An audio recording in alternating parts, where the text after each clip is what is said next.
that, where these things can occur.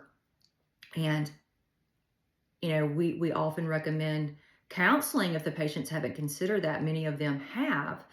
But I think it's also important to, have quality counseling. Not all counseling is equal. Some of it is terrible, quite frankly. Um, and that's why we brought on my pastor, Blake Harrell, as a spiritual counselor, because he's counseled me. And man, we're so grateful for that. And he's just been a blessing to so many people that I know. And the spiritual component is a big one. Um, and it's one that's often overlooked. Your spiritual health is tied directly to your physical and emotional well-being, and there's no way around it. So you got to make sure that that is being addressed by someone who is knowledgeable and experienced in those matters. um, I would also say that prior surgeries, like partial hysterectomies, can be quite um, harmful to the hormonal balance. Um, I see women often who come in having, had partial hysterectomies or total hysterectomies, and total hysterectomies are, a whole other issue, especially when they're done at such a young age. And you're like, man, and they're often done for, uterine fibroids or PCOS or heavy uterine bleeding. And you're like, wow, the answer was not just to get rid of the uterus. There was a reason for that. But, anytime you remove the uterus, you're going to disrupt the blood flow to your ovaries, and often it will put women at an increased risk of they'll go into menopause much earlier after having a partial hysterectomy. So if you're having symptoms of heavy bleeding, uterine fibroids, PCOS, because these are things I often see, it has a cause. And the answer is not to have your uterus or ovaries removed. You need those organs. They're there for a reason. Yes, it's there for reproduction, but you still need them after, there's other reasons you need it too. You need those organs as well. Um, Medications. Oh, wow. There's the list of medications that can cause hormonal and endocrine dysfunctions is endless. All medications have side effects, and a lot of them, are directly impact endocrine function, gut health. And so you're just going to, it's going to it's going to affect the hormones at some point.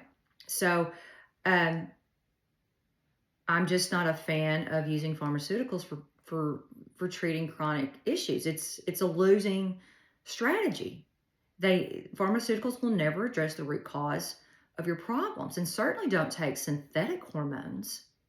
Synthetic hormones will never act like the hormones that your body makes. Never, ever. And they often just cause a lot of other problems. And so, you know, if you have been told by your physician, or you feel like you're having hormonal issues, let's just say maybe you're in your late 40s, 50s, and you're in that menopausal years, just know that hormone therapy, hormone replacement therapy, you're not destined for it. It doesn't have to be you must do this. Lots of times when you address the foundations, it can optimize the hormones in a way where you're not having those symptoms anymore. Like hot flashes, or just moodiness, or fatigue, the joint pain, the brain fog. We often see a lot of those symptoms get better when the foundations are addressed appropriately. I will say, And I've noticed this in a lot of my perimenopausal and menopausal women who want to avoid hormone replacement or want to get off of it, or it's just, not working out well for them. What we often find is these women, they seem to be doing everything right. They're doing the foundations right, and they're eating well. Their sleep hygiene is great. They're getting outside. They're moving their body. They're sweating. But there's still this component of a possible high toxic burden, and I am seeing more and more of this. It's just, we live in a very toxic world, and the toxin exposures are coming at us from all sorts of directions. And they are accumulating in our body's tissues. And especially at a time when you're having these hormonal shifts, you've also been on the planet for a while. So there's been a lot of time for toxins to accumulate in the tissues. And what I found is when we put women and men through a general detoxification process or protocol, there's a lot of nagging chronic symptoms that have been thought of as being hormonal start to go away. And you see women needing, either not needing the hormone replacement anymore or needing much lower doses. And I think that's a great thing. So, if you've not, if you feel like you've been doing everything right, and I will say there's a lot of people who think they're doing everything right. And when you start asking questions, you realize quickly that that is not indeed the case. But I think detoxification is a huge piece of the puzzle for a lot of women and men who are having hormonal issues. Because we know a lot of the toxins that we're exposed to are endocrine disruptors. So it only makes sense. And so that's, for me, I think that's great because I see the results. You work on detox pathways, you give the body what it needs to detox properly, and we make sure all the lifestyle components are in place for that to happen. And you start to see a lot of these hormonal issues get better. And I even know people who don't even need to take their thyroid medications anymore. And that is like, woohoo. These are people who thought they would have to be on a thyroid medication for the rest of their life because that's what you're told, right? And lo and behold, they stop taking it and they can't tell a difference anymore because we've now addressed the reason why their thyroid wasn't functioning to begin with. And if your thyroid's not functioning well, your hormones aren't.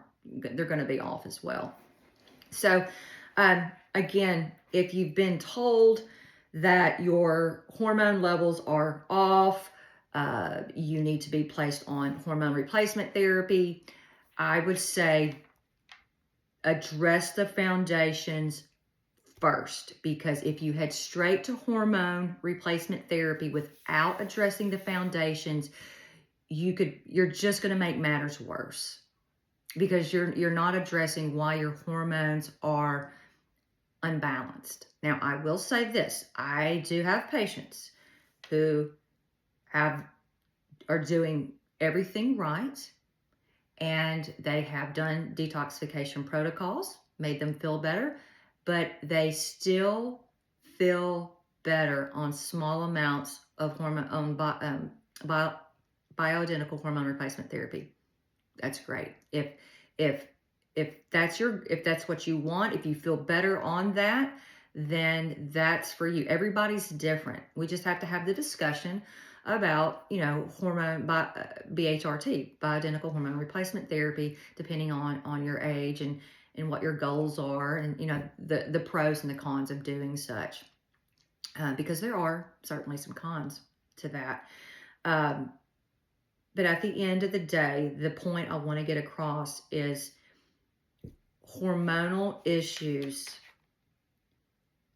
often, almost always, have upstream causes that are highly mediated, that are being mediated by your environment and your lifestyle choices. And that's a good thing because those are things that you can control. Okay. So don't head straight to the hormone replacement therapy without addressing the foundations. And if you need help in doing that, we here at amybeardmd.com can help you.